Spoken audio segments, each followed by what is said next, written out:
ketika orang tersebut tidak berbuat baik, tidak birrul terhadap walidain, tidak berbuat baik terhadap orang tua, maka dosanya sama saja dengan menyekutukan Allah. Disetarakan. Wah, itu bahaya sekali. Bahaya sekali. Ibaratnya ini yang lebih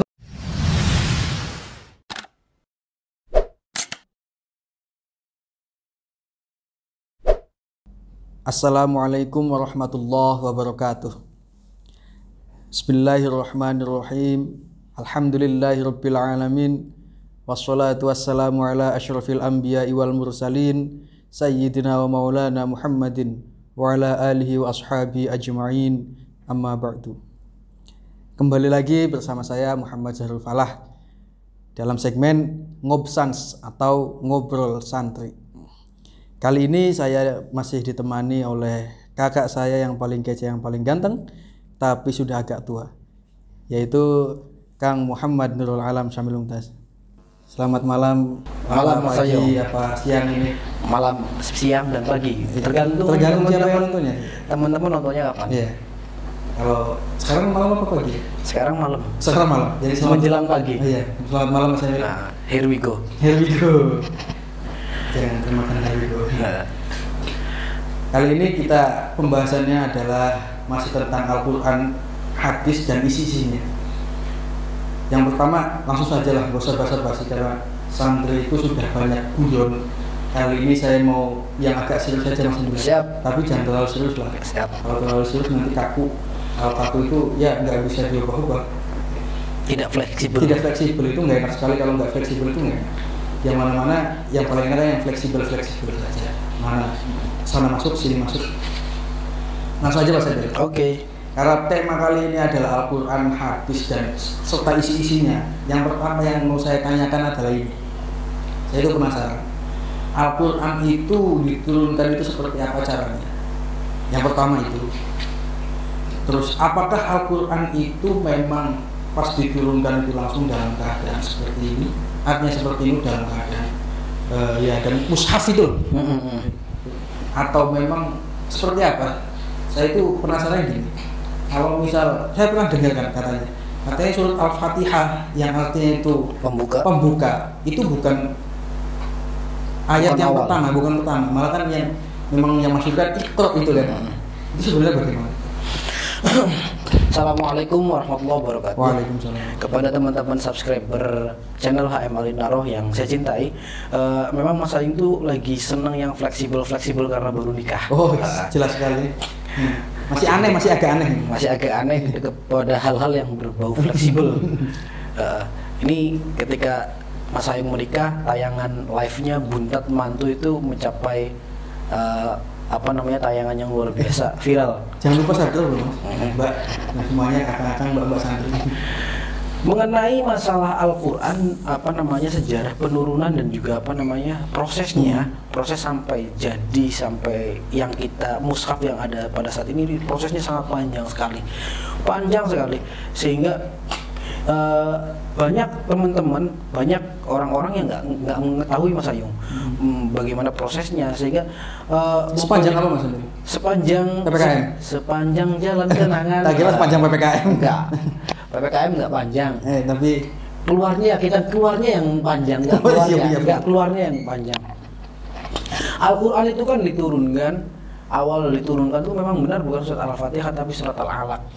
Surat Al-Alaq itu di 17 Ramadan yang berbunyi Iqra bismi rabbikal ladzi khalaq. Pertama itu adalah malaikat Jibril diperintahkan oleh Allah Subhanahu wa taala untuk menurunkan wahyunya, yaitu Al-Quran itu kepada Nabi Muhammad sebagai bentuk tanda nubuahnya Kanjeng Nabi. Berarti ketika diturunkan wahyu, berarti secara resmi Kanjeng Nabi sudah menyandang sebagai Nabi dan Rasul. Berarti sekitar umur 40-an ini? Sekitar umur 40 tahun. Karena Nabi itu diangkat Rasul, Nabi dan Rasul itu sekitar usia 40 tahun. 40 tahun secara hijriah ya.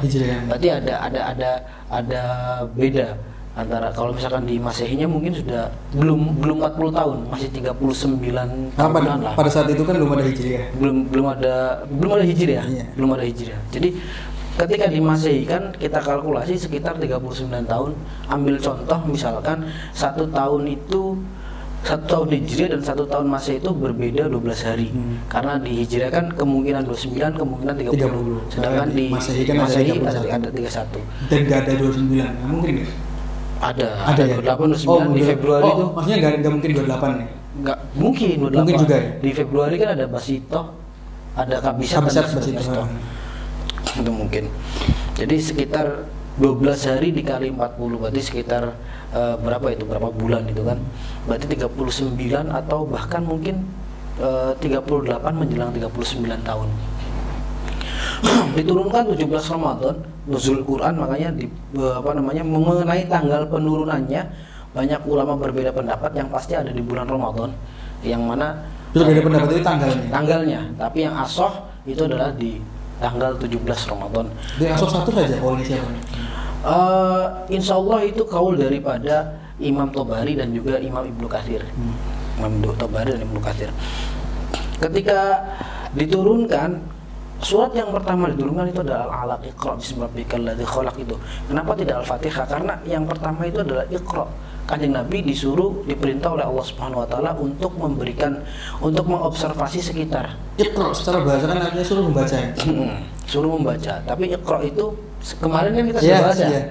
Ada qira'a, ada tala, yang artinya ketika Iqra itu tidak sekedar membaca tapi juga memahami situasi. Makanya Kanjeng Nabi mengatakan menjawab ma'ana biqari.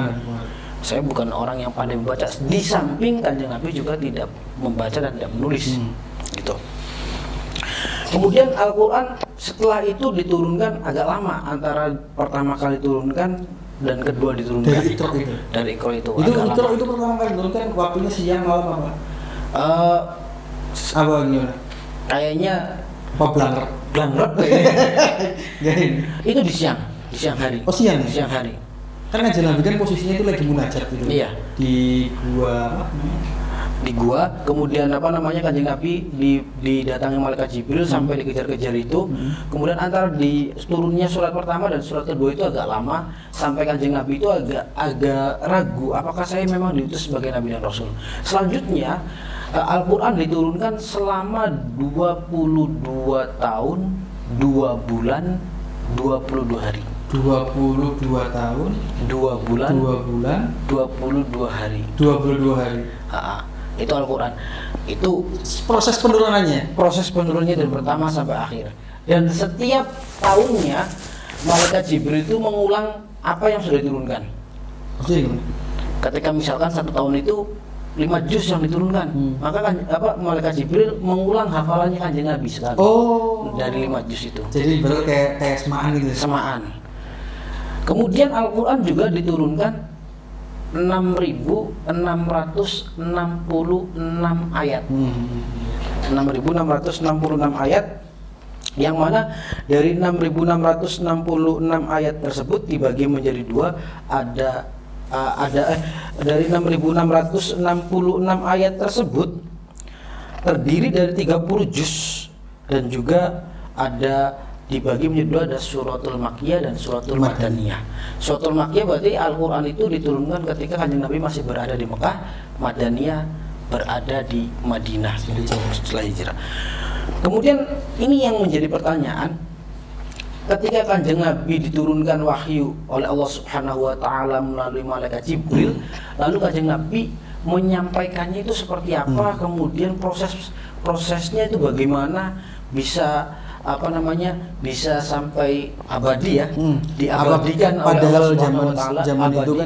Padahal zaman itu kan belum ada tinta kan mestinya. Belum ada tinta atau sebenarnya sudah ada, Mas Ayu. Sebenarnya sudah ada secara penelitian bahwa ketika zamannya Nabi itu di Cina sudah ada kehidupan, sudah ada budaya, yang mana budaya menulis sudah ada, budaya menulis dan kertas itu sudah ada. Kertas sudah ada ya? Sudah ada. Tinta pun sudah ada. Akan tapi terlalu jauh sehingga pada waktu itu belum sampai teknologi tinta dan kertas itu belum sampai ke negara Arab, ke Jazirah Arab. Sehingga pada waktu itu para sahabat jalan pertama yaitu untuk dihafalkan. Jadi Kanjeng Nabi mengulang apa yang disampaikan malaikat Jibril kepada para sahabatnya. kepada Sayyidina Ali, Abu Bakar, Sayyidina Umar. Jadi Sayyidina pure, Utsman. ibaratnya Kanjeng Nabi itu untuk menjaga pada saat itu ya. Kanjeng Nabi menjaga Quran itu pure dengan hafalannya. Enggak, belum selesai. Oh iya. Kemudian setelah diajarkan, kemudian dihafalkan muncullah hafid-hafid yang hafid-hafid atau penghafal Al-Quran yang sangat luar biasa. Hamilul Quran. Sekarang kan istilahnya hafid ya. Oh iya. Padahal hafid itu adalah orang yang hafal hadis. Liman hafidhul hadis. Kalau hafal Quran itu hamil namanya. Hamilul Quran. Ini yang banyak istilahnya seperti itu. Ini orang yang hafal Quran, salah kaprah bener bilumrah. Oh iya, nah, itu. salah kaprah, salah yang umum sehingga dianggap sebuah kebenaran. Kemudian salah kaprah bener tapi nggak lumrah sehingga dianggap satu kesalahan.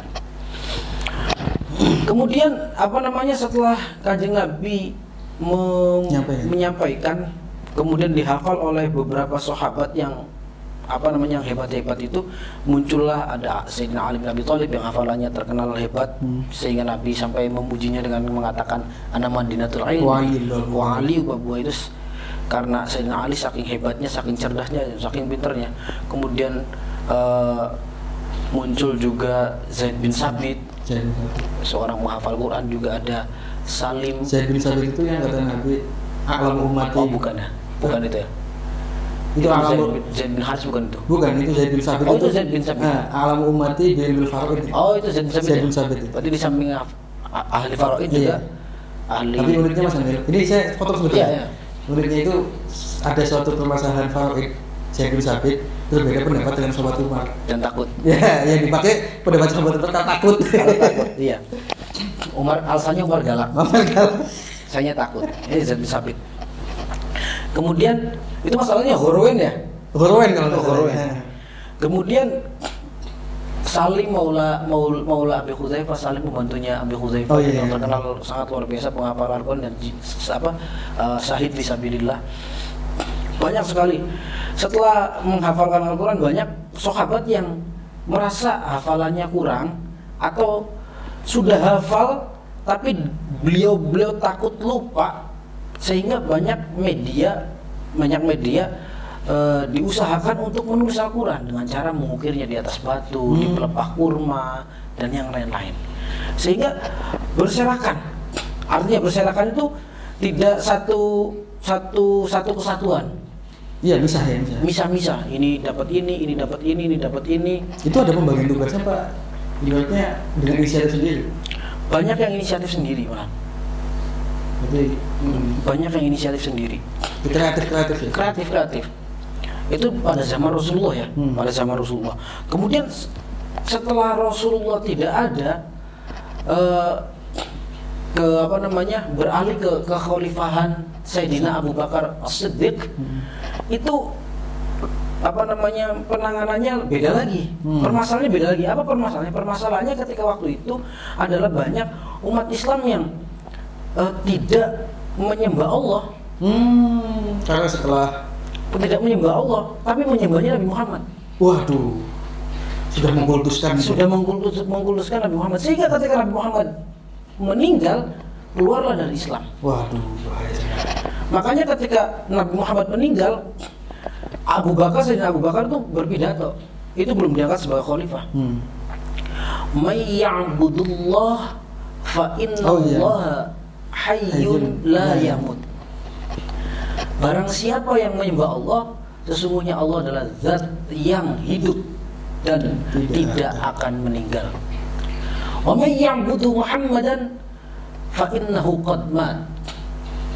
Barang siapa yang menyembah Muhammad, kanjeng Nabi Muhammad, kata Abu Bakar, ketahuilah bahwa Nabi Muhammad telah meninggal. Tapi anjuran atau perintah dari Abu Bakar, bukan perintah ya, anjuran atau warning yang Abu Bakar keluarkan ketika pidato kewafatan, pengumuman kewafatan Nabi Muhammad, itu banyak yang menghiraukan. Banyak yang menghiraukan, tidak mendengarkan, sehingga banyak yang membangkang, tidak membayar zakat, bahkan banyak nabi palsu. Terjadilah beberapa peperangan, perang Yamamah, perang yang lain, perang memerangi Musailamah al-Kadzab. Karena terjadi peperangan, otomatis banyak korban. Iya. Dan ternyata korban yang banyak itu adalah korban yang orang-orang sahabat-sahabat yang menghafal Al-Quran. Oh, akhirnya malah terkikis itu. Malah terkikis. Sehingga mengetahui beberapa penghafal Al-Quran yang handalnya itu pada syahid, Sayyidina Umar meminta Sayyidina Abu Bakar untuk menuliskan Al-Quran, untuk membukukan Al-Quran. Untuk membukukan Al-Quran. Satu buku saja. Tadi Abu Bakar nggak mau. Alasannya? Alasannya karena pada waktu itu Kanjeng Nabi itu tidak boleh ada yang menulis, katanya, selain Al-Quran itu. Tidak boleh ada yang menulis. Selain Al-Quran. Nah ini kan Al-Quran, kata Abu Bakar. Kata-kata Sayyidina Umar, ini kan Al-Quran. Tapi Al-Quran itu sudah ada di setiap itunya. Karena Al-Quran terpelihara fi suduri man ana bi hifdzinal muslimin, sudah terpelihara di hati-hatinya orang Islam. Tapi ini kondisinya seperti akhirnya dirayu-rayu sama Sayyidina Umar. Abu Bakar pun akhirnya luluh. Artinya, masuk akal. Tapi nggak karena takut ya? Bukan karena takut. Realistis. Sayyidina Umar di sini realistis. Akhirnya dibukukanlah. Oh, berarti pertama kali orang yang membukukan Al-Quran itu Abu Bakar. Bukan sahabat Utsman. Bukan, mengumpulkan, bukan membukukan ya. Mengumpulkan yang berserakan itu. Tadi kan bisa ada yang dapat ini. Dikumpulkanlah satu, tapi sebelum terkumpul Sayyidina Abu Bakar sudah meninggal duluan. Akhirnya sudah beralih kepemimpinannya, khalifahnya ke Sayyidina Umar. Nah, ketika Sayyidina selesai di masa Sayyidina Umar, selesai pengumpulannya. Lah, kemudian pada masa Sayyidina Umar, karena Sayyidina Umar itu sudah konflik internal sudah selesai, akhirnya ekspansi, melebarkan sayapnya ke beberapa negara Jazirah Arab, bahkan sampai ke Romawi. Ke Romawi, kemudian ya sampai ke Afrika, ke Mesir, Sudan, dan juga beberapa negara-negara Eropa, sampai ke Rusia juga, ke Spanyol, Spanyol tuh Andalus ya, ke Andalus sampai sekarang di Sevilla. Ditaklukkan oleh Tariq bin Ziyad, sehingga gunungnya itu dinamakan Jabal Tariq, atau sekarang dikenal dengan Selat Gibraltar. Gibraltar itu berasal dari Jabal Tariq. Gunungnya Tariq bin Ziyad yang menaklukkan orang yang pertama ke situ. Kemudian permasalahannya ketika ekspansi banyak ke beberapa titik, ternyata Al-Quran banyak bacaan atau banyak tulisan yang berbeda. Misalkan di Basro seperti ini, di Kufah seperti ini, di Syam seperti ini. Ini permasalahannya ada Sayyidina Umar. PR Sayyidina Umar ini. Karena mestinya kan dia mendengarkan seperti menulisnya seperti ini. Mestinya gitu kan? Karena pada waktu itu kan belum ada titik koma, belum ada titik. Oh iya benar. Jadi ada titik kan ketika Sayyidina Ali, Sayyidina Ali bin Abi Thalib. Bukan sahabat Utsman. Bukan, di Abul Aswad Ad-Dauli atau Ad-Dauli. Itu ketika Sayyidina Ali menjadi khalifah itu. Oh, penulisan titik itu ada di penulisan titik itu. Berarti antara jim dengan hak kho itu nggak ada bedanya. Ba, ta, sa. Iya. Berarti adanya di zauk ya, intuisi. Aja di zauk, intuisi. Setelah selesai, Sayyidina Umar mempunyai PR seperti itu, mau sebelum sudah mulai mengerjakan atau bahkan belum mengerjakan, sudah meninggal duluan. Beralihlah ke Sayyidina Utsman. Pada masa Sayyidina Utsman itu, Sayyidina Utsman memberikan mandat kepada Sa'id bin As, berarti saudara dari Amr bin As. Iya, berarti kakak atau adiknya. Kemudian Abdurrahman bin Harith bin Hisham, kemudian Zaid bin Sabit dan Abdullah bin Zubair untuk mengumpulkan tulisan dan menyepakati beberapa tulisan. Menyepakati beberapa tulisan dan bacaan. Yang tadi PR sahabat Umar itu kan? Bacaan. Karena bacaan itu beda-beda. Bahkan sampai sekarang kan? Ya, bacaan itu beda-beda. Kayak misalkan wadduha wal laili idza saja, ada yang mengatakan wadduha wal laili idza saja. Ada yang seperti Sakkah. Ar-Rahman allamal Quran, ada yang allamal Quran, atau kufuan ahad menjadi kufan ahad, ada yang kufuan, ada yang kufan. Itu memang itu dari awal dan itu mempunyai sanad semua kepada Nabi. Mempunyai sanad semua kepada Nabi. Yang beda-beda aja? Iya. semua itu memiliki sanad yang disandarkan kepada Nabi Muhammad SAW. Semua bacaan itu. Semua bacaan dari yang beda-beda. Kufuan, Quran dan yang lain-lain itu mempunyai sanad semua. Itu hebat. Hebat itu sekali. Maksudnya gini ya. Kalau kata saya itu nggak nalar gitu. Gini. Logikanya seperti ini. Ketika kalau Nabi itu diturunkan di Indonesia, saya kira juga akan semacam itu. Misalkan Nabi mengajarkan kepada orang Jawa Tengah yang tidak mempunyai huruf ain seperti Banyumas dan Purwokerto yang lainnya itu ngapak-ngapak itu. Dapatnya nggak. Saya kira nanti karena susah melafalkan ainnya, Nabi akan memperbolehkan menggunakan nggak. Saya kira semacam itu. Kalau dianalogikan? Bukan dianalogikan, kita pikir secara realita atau secara logis. Saya kira semacam itu. Seperti itulah sejarah. Sehingga akhirnya pada waktu itu ditulis kembali oleh beberapa sahabat itu atas perintah Sayyidina Utsman, sehingga Rosem dinamakanlah Mushaf Rosem Utsmani. Ini yang menjadi, dan yang lainnya dibakar. Yang lainnya dibakar. Sehingga tidak ada perbedaan tulisan. Mungkin bacaan masih karena bacaan itu kan Kufuan, yang Quran itu tetap, tapi tulisan yang bahaya kan tulisan. Mestinya ya, mestinya. Karena tadi logikanya seperti itu, mestinya kan banyak. Kanjeng Nabi kan tidak hanya di Arab saja, ada di Kufa, di Basra, mungkin di Arab juga lahjahnya udah beda. Kayak kita di sini sama-sama di Indonesia, itu kan antara Jawa Barat dan Jawa Tengah kan sudah beda. Mestinya kan banyak sekali lah, ada 10 lebih bisa mungkin. Sedangkan sekarang itu yang biasa kita kenal kan adalah qiraah sab'ah, 7. Apakah memang itu hanya 7? Enggak sih, enggak 7, ada sampai berapa ya? Saya lupa itu, sampai 20 ya? Enggak tahu, saya enggak hafal. Ada 11, ada yang 11 atau 14 lah. Nanti ada di channel di channel HM yang podcast saya sama Kiai Hadis. Oh, iya. Itu menerangkan seperti itu. Oh, coba dilihat aja teman-teman. Maksudnya supaya nonton. Itu teknik marketing. Saya bukan nggak tahu. Iya. Kemudian saya bukan nggak tahu. Saya tahu cuma teknik marketing aja. Ya seperti itu. Intermezzo. Seperti itu sejarahnya. Kira seperti itu. Oh gitu. Jadi ibaratnya ide pertama untuk mengumpulkan Al-Quran itu pertama dari zamannya sahabat Abu Bakar. Iya.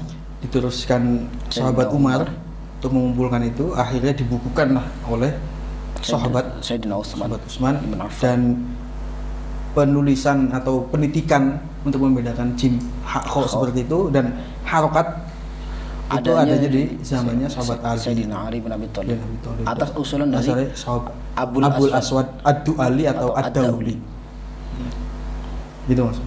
Lah sekarang Mas Emil, itu sudah sejarah Al-Quran Mas ya. Sekarang saya mau tahu isinya kan, sedikit saja lah, kalau banyak kan nggak mungkin, sedikit saja. Dan yang paling menarik pertama kali Mas Ayung, kalau mengenai isinya, Quran terlalu luas ya. Quran terlalu luas. Nanti silakan Mas Ayung coba contohkan dua saja apa yang ada dalam Al-Quran, nanti kita bahas bareng-bareng. Gitu. Sekarang gini Mas, kita kan sudah tahu semua lah bahwa pertama kali kewajiban kita sebagai manusia yang harus dilakukan selain menyembah Allah tentunya kan, itu kan kita harus menghormati dan birrul walidain. Nah, gitu kan Mas. Sejauh mana sih atau sebatas apa sih kita birrul walidain itu? Coba di dalam Al-Qur'annya seperti apa Mas? Gini, kalau kita melihat di beberapa ayat yang ada dalam Al-Quran, birrul walidain itu selalu disandingkan kepada mengesahkan Allah. Lah itu maksudnya saya seperti itu. Makanya tadi selalu disandingkan dengan mengesahkan Allah. La tusyriku bi syai'a wal bil walidaini ihsana. Contoh ada ayat di dalam surat Al-Isra ayat 23 dan sampai 24. Al-Isra 23 24. Wa qadha rabbuka alla ta'budu illa iyyahu wa bil walidaini ihsana. Saya ulangi, wa qadha rabbuka alla ta'budu illa iyyahu wa bil walidaini ihsana. Iya. Allah ta'budu untuk tidak menyembah kecuali Allah wa bil walidaini ihsana, dan terhadap kedua orang tua harus berbuat baik. Apa kaitannya? Artinya gini, ketika orang tersebut tidak berbuat baik, tidak birrul terhadap walidain, tidak berbuat baik terhadap orang tua, maka dosanya sama saja dengan menyekutukan Allah. Oh, disetarakan itu. Disetarakan. Waduh. Itu bahaya sekali. Bahaya sekali. Ibaratnya ini yang lebih mengerikan lagi, yang mungkin dialami oleh anak-anak remaja. Itu ayat selanjutnya. Imma yablughanna 'indakal kibaru ahaduhuma aw kilahuma fala taqul lahumu uffin wa la tanharhuma wa qul lahumu qawlan karima. Fala taqul lahumu uff. Kepada orang tua kita dilarang mengucapkan uff. Uff itu satu idiom ya. Uff itu kalau di ilmu nahwunya itu isim fi'il Mas. Isim fi'il ya. Isim fi'il. Artinya apa? Bimana apa? Kalau amin kan bimana istajib. Bimana mencegah itu loh, enggak menolak gitu loh. Menolak. Oh. Apa istilahnya menolak itu? Menolak sopo ingsun ngono. Menolak sopo ingsun. Nolak aba itu. Aba itu. Antara aba itu atau apa itu? Aba itu nolak sopo ingsun. Tapi kan sudah menjadi istilah ya. Ketika berarti kalau di Indonesia berarti gini. Ambilkan itu dong. Itu indikasi penolakan kan? Itu indikasi penolakan. Memang itu isim fi'il ya. Iya. Saya nggak mau gitu. Yeah. Itu kan kata kerja ya. Lah, itu tidak boleh. Kecerek saja itu nggak boleh. Itu aja nggak boleh. Sedangkan teman-teman terutama yang masih remaja ya, apalagi misalkan anak-anak cewek lagi main TikTokan misalkan ya, lagi main TikTokan kemudian lagi pal-pale gitu ya. Lagi apa? Pal-pale. Terus apa lagi? Kobil tuh tazwidah itu. Itu bukan. Oh, bukan. Ya. Itu disuruh sama orang tuanya atau bahkan itu langsung memasang wajah yang tidak enak. Kemudian itu larangan ya, itu larangan. Kemudian faqul lahuma qawlan karima, maka ucapkanlah ucapan yang baik. Kariman, makanya kariman. Mulia itu berarti qaulan kariman itu kalau saya artikan itu dengan bahasa yang kastanya paling tinggi, yang halus. Ternyata kalau bahasa Jawa kan kromo inggil. Saya kira di setiap negara, di setiap daerah mempunyai bahasa kasta. Mesti tidak mungkin kepada yang lebih tua kemudian sama saja. Ya kali sama orang tua lu mau kemana? Iya. Itu nggak boleh itu. Ya. Itu nggak boleh. Kurang birulnya. Bahkan nggak bir. Nggak bir. Itu bisa dosanya disamakan dengan tidak menyembah Allah atau menyekutukan Allah. Naudzubillah, mengerikan sekali. Mudah-mudahan para subscriber HM Alinaro nggak ada yang begini. Insya Allah mudah-mudahan. Amin. Kemudian wahfid lahuma janahadzulli minar rahmati wa qur rabbirhamhuma kama rabbayani shaghira. Rendahkanlah dirimu. Wahfid lahuma janahadzulli. Janah itu kan? Janah itu apa namanya? Sayap. Sayap itu ini. Artinya rendahkanlah sayapmu. Artinya kan tadinya seperti ini nih. Direndahkan, turunkan, jangan sombong. Janahadzulli, direndahkan. Minar rahmati. Kemudian apa? Waqul, ucapkanlah rabbirhamhuma kama rabbayani shaghira. Iya. Doakan mereka, bahkan ada ulama yang mengatakan ketika kalian berdoa kemudian tidak mendoakan orang tua sama sekali, doanya apapun tidak akan dijawab oleh Allah Subhanahu wa taala. Saya ingat Mas Emil. Kayaknya ini quote-nya Sayyidina Ali. Kamu jangan membantah ucapan orang tua orang yang ngajarimu bicara. Itu kan. Kan beliau kan orang yang mengajari kita bicara. Setelah kita bisa bicara malah kita mengentak. Beliau kan apa yang diajarkan untuk membantah kan. Iya. Itu kan rasanya gimana ya? Iya, itu kan murid kurang ajar itu. Di samping orang tua itu Mas Ayung, orang tua itu tidak tidak yang melahirkan kita saja. Orang tua itu ada yang al-walid Ya, al-walid itu ada manilladzi waladaka. Manilladzi waladaka. Waladaka. Orang yang ya saya globalkan saja. Oh, saya dimulakan saja. Manilladzi waladaka, orang yang man waladaka. Man alladzi manilladzi. Double pausul, Mas. Oh ya. Enggak, bukan begitu. Siapa orang tua? Al-walid huwa man wong alladzi kang waladaka yang melahirkan. Itu mannya mana apa nanti? Bukan man mausul. Bukan man mausul. Man apa? Man samar ibham. Oh gitu. Man ismul ibham. Oh gitu. Kemudian orang yang melahirkanmu, kemudian man alladzi rabbaka. Tarbiyah. Orang yang mendidik kamu secara karakter dan juga secara informasi. Tarbiyah itu maknanya lebih luas daripada taklim. Taklim. Kalau tarbiyah itu karakter dan informasi. Ilmu. Iya. Kalau taklim hanya ilmu saja. Lebih ke ibaratnya ke hal kita ya. Iya. Kalau tarbiyah sudah ke karakter kita. Iya. Kalau taklim itu kan hanya sebagai informan saja. Iya. Materi. Penyampaian materi. Kemudian yang ketiga saya lupa bahasa Arabnya ya. Man alladzi ibnuhu dinikahi. Saya lupa bahasa Arabnya.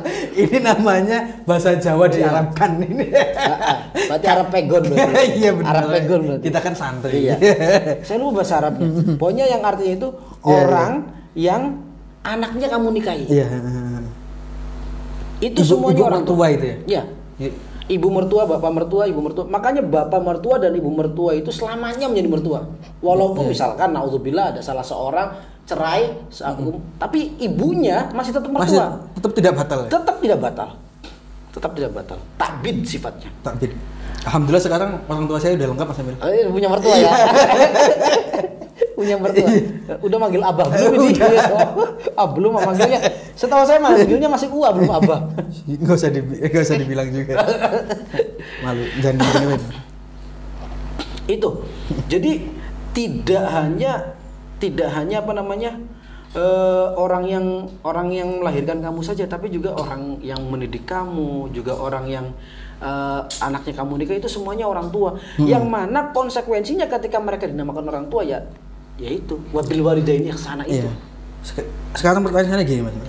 Tadi kan orang tua kan nggak cuma orang yang melahirkan kamu saja, orang yang mengajarkanmu atau mendidik kamu juga kan itu kan orang tua.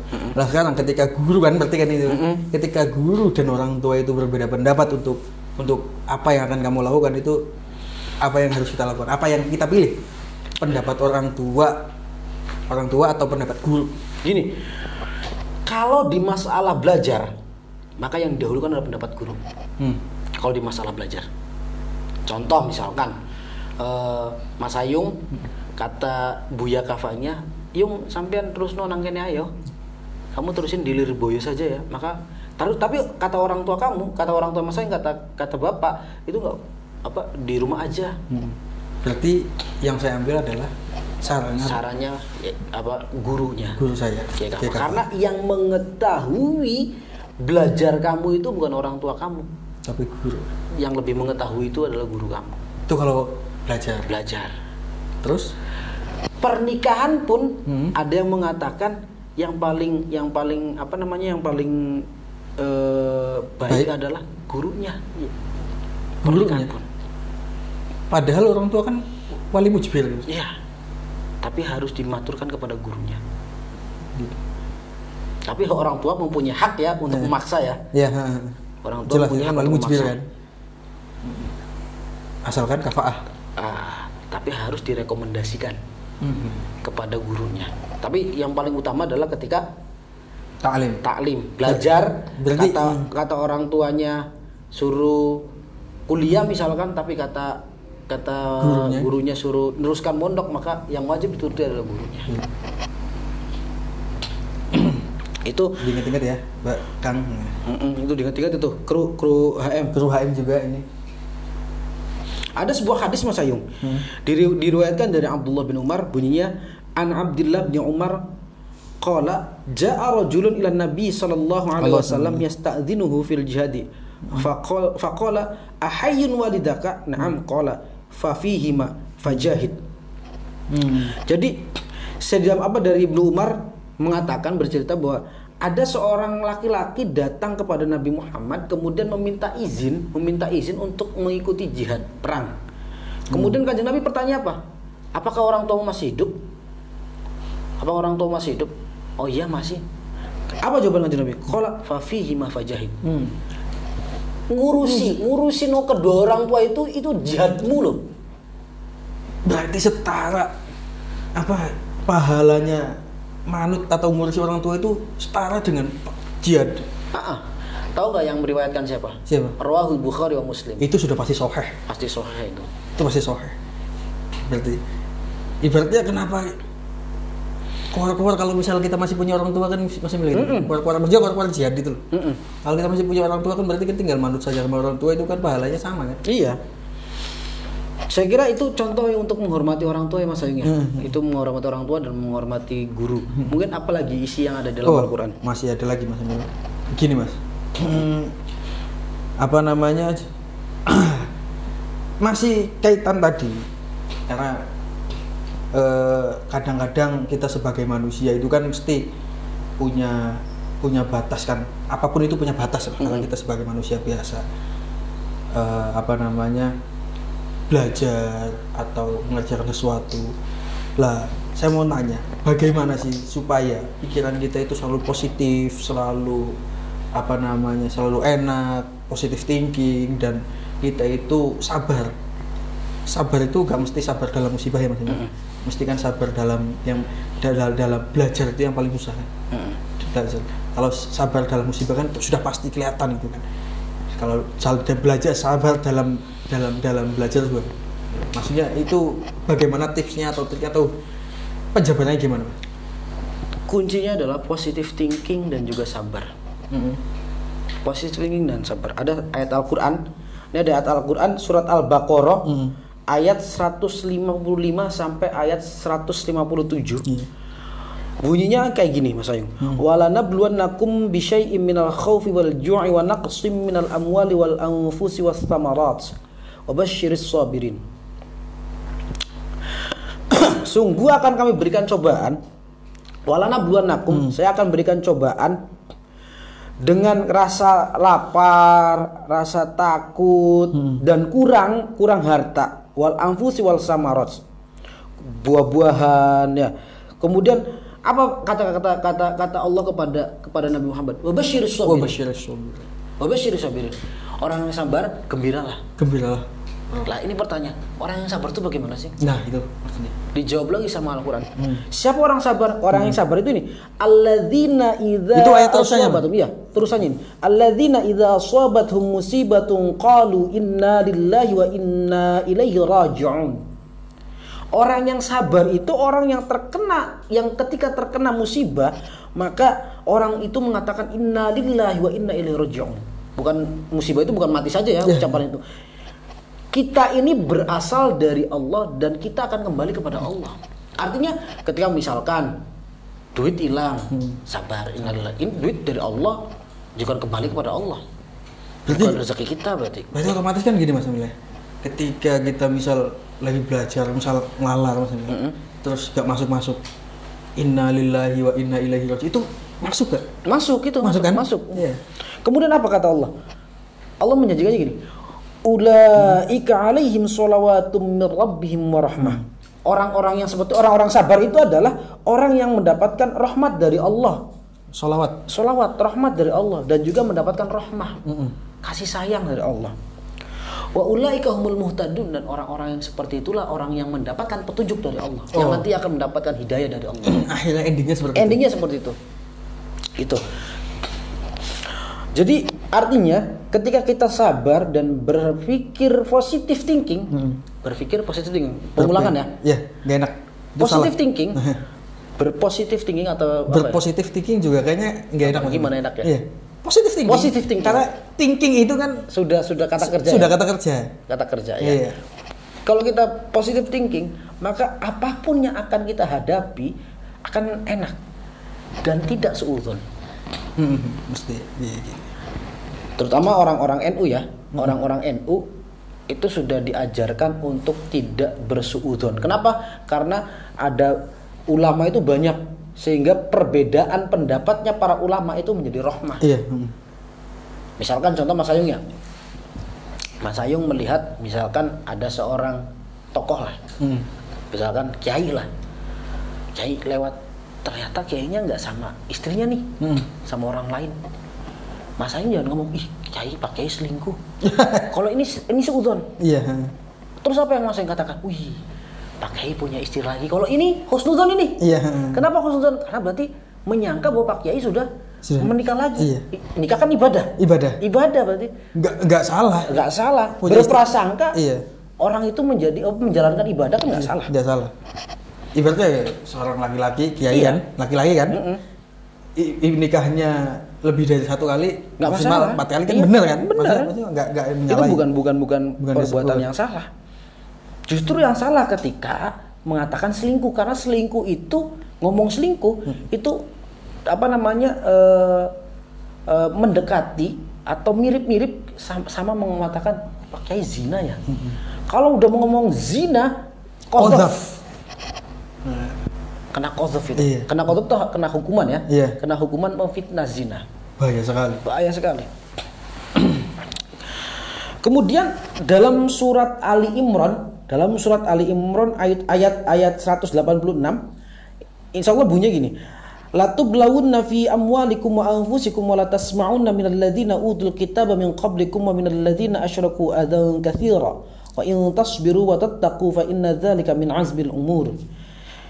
Ketika akan diuji terhadap hartamu dan dirimu dan juga kamu sungguh-sungguh akan mendengar dari orang-orang yang diberi kitab sebelum kamu, minal ladzina utul kitab min qablikum wa minal ladzina asyraku adzan katsira, dan juga orang-orang yang mempersekutukan Allah, gangguan yang banyak yang menyakitkan hati jika kamu bersabar dan bertakwa, wa in tasbiru wa tattaqu fa inna dzalika min azmil umur. Itu endingnya seperti maka sesungguhnya yang demikian itu termasuk urusan yang harus diutamakan. Berarti tasbir dan tattaqu, bersabar dan bertakwa itu adalah min azmil umur.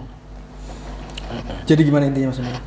Dan satu lagi ada Mas Ayung, ada hadis yang diriwayatkan oleh Imam Muslim dari Suhaib. An Suhaib qala Rasulullah sallallahu alaihi wasallam ajaban li amril mu'mini inna amrahu kullahu khairun wa laysa dzaka li ahadin illa lil mu'minin in asabatu sarrahu syakara fa kana khairan lahu wa in asabatu darra sabara fa kana khairan lahu. Rasulullah bersabda menakjubkan. Ajaban itu artinya menakjubkan. Ketika seseorang diberikan seorang mukmin diberikan sebuah kesenangan kemudian dia bersyukur, ketika diberikan cobaan maka dia bersabar. Itu yang paling baik kata Rasulullah.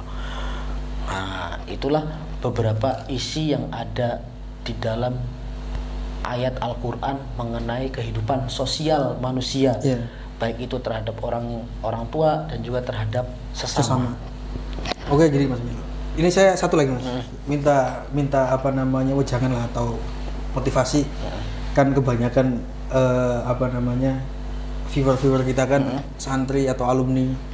Ini lebih khusus spesifiknya buat teman-teman santri juga, untuk guru juga, biar bisa juga dimotivasi, biar kita itu bisa sabar ketika menghadapi ilmu atau mondok. Itu bagaimana? Ini motivasinya.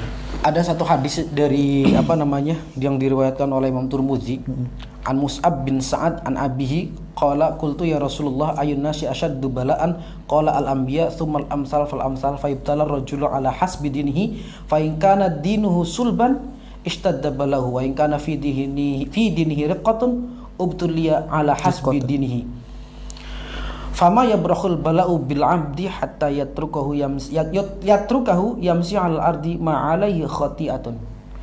Dari apa ya hadis yang saya bacakan gini, Rasulullah mengatakan siapa yang diberikan cobaan yang paling hebat adalah Nabi. Cobaan yang paling hebat adalah Nabi. Nabi semuanya pernah mau dibunuh. Bahkan ada yang sama anaknya, bahkan ada yang sama istrinya, bahkan sama umatnya. pamannya sendiri. Kemudian lalu siapa lagi? Jadi orang itu diberikan cobaan, diberikan cobaan, diberikan sebuah musibah itu sesuai dengan kemampuannya. Ala hasbi dinihi, sesuai kemampuan agamanya. Karena Allah sudah mengatakan la yukallifullahu nafsan illa wus'aha.